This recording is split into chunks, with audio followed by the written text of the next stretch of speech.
बरु यो धन्यवाद भारत सरकारलाई दिउँ, निजी क्षेत्रलाई दिउँ, जसले उत्पादन गरेछ, जसले हाम्रो आवश्यकता परिपूर्ति गरिदिएछ, त्यता गरौँ न भन्ने निवेदन गर्न मात्रै चाहेको यो यथार्थ हो।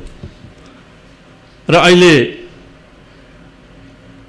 यहाँको आम्दानी एकदम नाफाजनक छ, यति अर्ब चाहिँ आम्दानी छ भनेर दाबी गरिराखेको कुरा म बोर्डकै अध्यक्ष भएका कारणले यहाँ डिडिए गरौँ न त के हो त? प्रश्न त बाजियो नि त। बाहिर मान्छेको बुझाइ एक छ, विद्वानहरूको एक छ, महालेखा भन्छ 2.5 खर्ब घाटा छ। प्रतिवेदन भने मैले भने होइन, यो फेरि महालेखाको, हजुरहरू सबैले हेर्न सक्नुहुन्छ। अनि यता प्राधिकरण नाफा छ भनिन्छ। त्यो यो होइन है, सत्यता छैन है यसमा। अझ डिडिए गरेर प्रश्न भनौँ न जनतालाई भन्ने कोसिस मात्रै गरे मैले। त्यसो भएका कारणले अहिले पनि, आजै पनि, हिजो पनि एउटा समाचार सम्प्रेषण भएको छ, हजुरहरूले हेर्नुभयो होला। एउटा कम्पनीले काम गरेको चमेलियामा 85 करोड रुपियाँ प्राप्त गर्नुपर्ने थियो। न्यायाधिकरणले यो पैसा तिर भनेर छिनोफानो गरिदियो। नतिरेका कारणले 1.59 करोड रुपियाँ पुग्यो। ब्याज, पेनाल्टी के लाग्यो। सम्मानित अदालतले, मुद्दा गएपछि सम्मानित अदालतले निर्णय गर्यो प्राधिकरणको सबै खाताहरू रोका गरेको रहेछ। अस्तिको दिन मात्र म बोर्डको बैठक बोलाएँ, त्यो कुरा भन्दै भनिँदैन, थाहै छैन।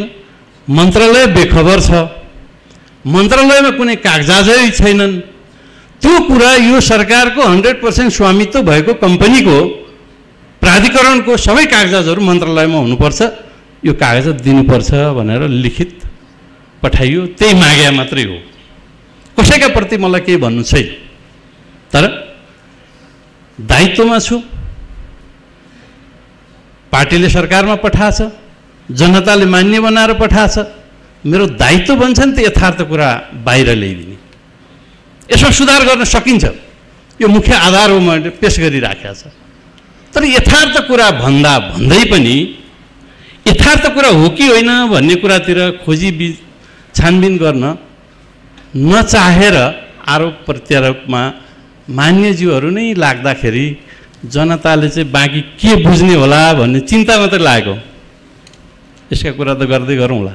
मैले खालि आज राष्ट्रिय सभामा सम्मानित सदनमा आइसकिसकेपछि र केही मान्यज्यूहरूले पनि फेरि अलि प्रश्न पारिदिनु न भनेका कारणले मैले संक्षिप्त कुरा मात्रै गर्न चाहेको। म धेरै कुरा यस पछाडि छानबिन गरेर म सम्मानित सदनमा फेरि पूर्ण डिटेल भनिदिने गरीको आउने कुरा अनुरोध गर्दै, यो व्यथिति रोक्न सबैको दायित्व हो। यो भगवान कोही हुन्नन्, सबै मिलेर गर्ने हो। त्यति कुरा आग्रह गर्न चाहेको।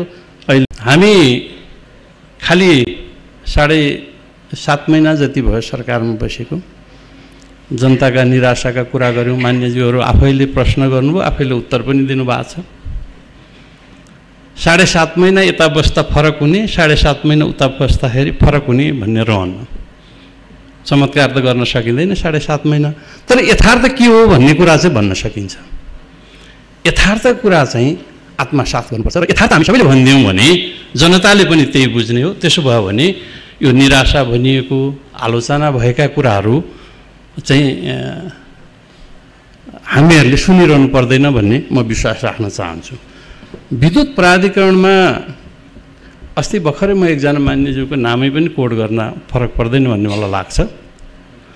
प्रतिपक्षमा हुनुहुन्छ अहिले मान्य अमरनाथ मोदी। केही महिना अगाडि सरकारमा रहँदै विद्युत प्राधिकरणका एमडी सबभन्दा भ्रष्ट हुन् भन्नुभयो। अस्ति भर्खरै संसदमै के भन्यो, यो रेकर्डको कुरा, उहाँको कुरा है, यो मेरो कुरा होइन।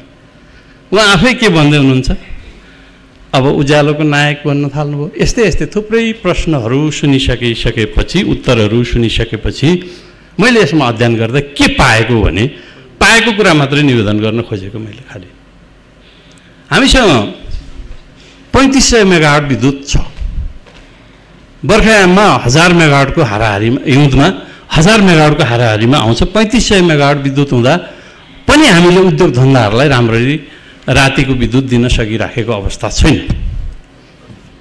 त 3500 मेगावाटमा विद्युत प्राधिकरणले जो सरकारको 100% लगानी छ त्यसले 700 मेगावाट मात्रै उत्पादन गरेको छ। त 2800 मेगावाट निजी क्षेत्रले उत्पादन गरेको छ। अहिले हामीलाई बत्ती पुगेको छैन, लोड सेडिङ छ, हिजो पनि थियो आज पनि छ। हामीले लोड सेडिङ छैन भनेर घोषणा गर्दै गर्दा पनि लोड सेडिङ थियो छ, म दाबीका साथ भन्न सक्छु। खालि के गरिएको थियो भने घरमा बत्ती दिने काम गरिएको थियो, उद्योग धन्दातिर कटौती गरिएको थियो, आज पनि त्यही छ। अहिले भर्खरै म यहाँ बसेर कुरा गर्दै गर्दा 830 मेगावाट विद्युत भारतबाट आयात भइराखेको छ। अहिले भर्खरै हामीसँग पुग नपुग 1000 मेगावाट विद्युत छ। अहिले साँझमा अब लोड सेडिङ घरमै पनि हुने अवस्था छ। त्यसो भएको कारणले एउटा निजी क्षेत्र, एउटा भारतबाट आयात गरेको, र यसले गर्दा हाम्रो केही लोड सेडिङ हट्या जस्तो अनुभूति भएको छ।